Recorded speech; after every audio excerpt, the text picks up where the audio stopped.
For tonight's review, we're going to take a look at Age of Extinction HOUND action figure. So we have the HOUND action figure transformed in vehicle form. So let's measure this guy up and let's take a look at the details. So as for vehicle length, this guy measures at around 5.5 inches. So let's take a look at the details by doing a quick 360 view of the base action figure in vehicle form. So I went toy hunting this afternoon looking for new action figures, and I found this action figure at my local toy store. And somehow with the weapons that he has on board, he's just lacking a set of pistols, but really something that could be dismissed because we have a plethora of weapons that you could attach to the figure in alternate form or in robot form. But with regards to attaching all of these components in vehicle form, I'm not a fan of that because I'd rather enjoy the details of the alternate form of HOUND for Age of Extinction. As for height of this figure stands at around 6.5 inches. So let's do a quick 360 view of the base action figure in its alternate humanoid form. So without any of the weapons attachments, this is how the figure would look. So we are ready to discuss articulation points on this action figure. So let's start with the head.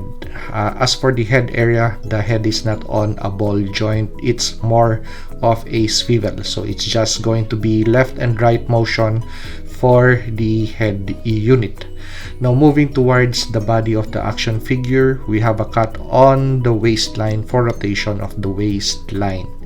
And for the arms, we have really good articulation points on the arm section. So we have full rotation, and because we don't have any form of back cable or any excess transformation or transformers pieces or vehicle pieces on the back of the figure, the arms is free to rotate 360 degrees. We could also have a T-pose for this action figure. And on the biceps, we have a cut on the biceps for rotation of the biceps, single point of bend for the elbow, and for the hands we have a little bit of rotation for the hands, but the rotation is quite hindered by the chain link ammunition gimmick or the ammunition feeding devices on the forearm of the figure. So this area is made of soft rubbery plastic, and as you could see, we still have an articulation point over there, so it is still possible to move that hand around just a little bit, not so much. So moving towards the leg of the figure, so because of also really free free of robot cable, so the legs is free to move backwards, free to move forwards, free to move sideways. We have a single point of articulation for the knee. And as for the foot, because of transformation, we only have a rocker motion for the toes.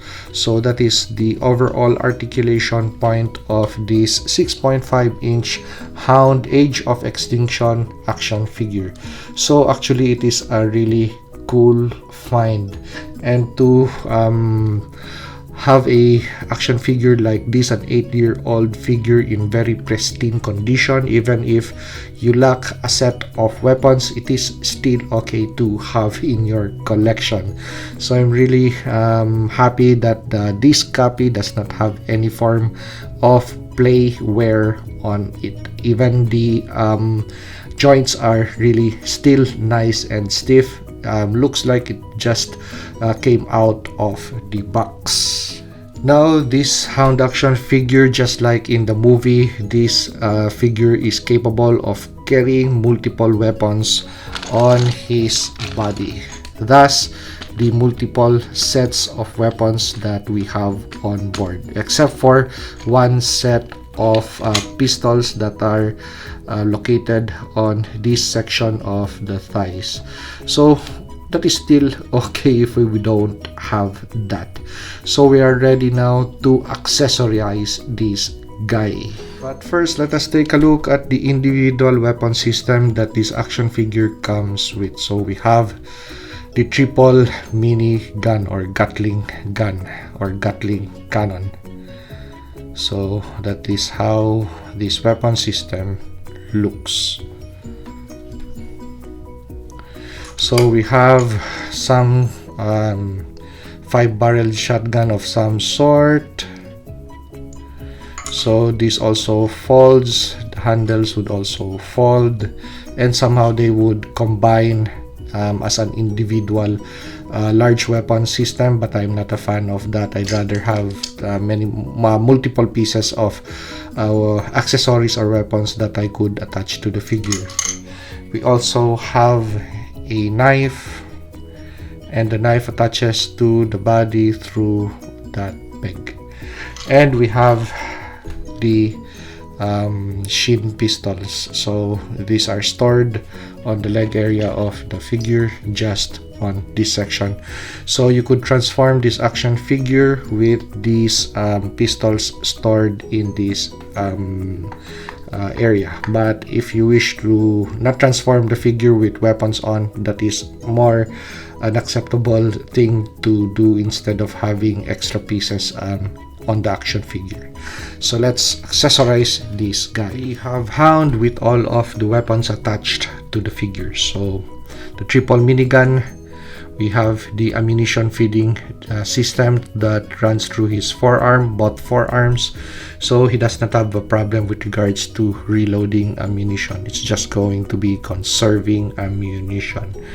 So the two pistols, the smaller pistols, are hidden on the legs on this section. The knife, and we have the other or the remaining two weapon systems, which I displayed this way, so it would act something like a mortar system or a rocket propelled system. So again, once a quick 360 view of weaponized HOUND. So we are ready now to compare this action figure with the other green Transformers action figures that I have already reviewed just recently. Transformers Age of Extinction HOUND with Transformers Siege War for Cybertron HOUND. Transformers Prime Robots in Disguise Bulkhead with Age of Extinction HOUND. And finally, we have Legacy Collection Bulkhead action figure, the one that I just recently reviewed, with Age of Extinction HOUND. So this ends my short review of Transformers Age of Extinction HOUND action figure with the rest of the other green Autobots that I have in my collection. So if you like this video, like, comment, and subscribe, and see you on the next action figure review.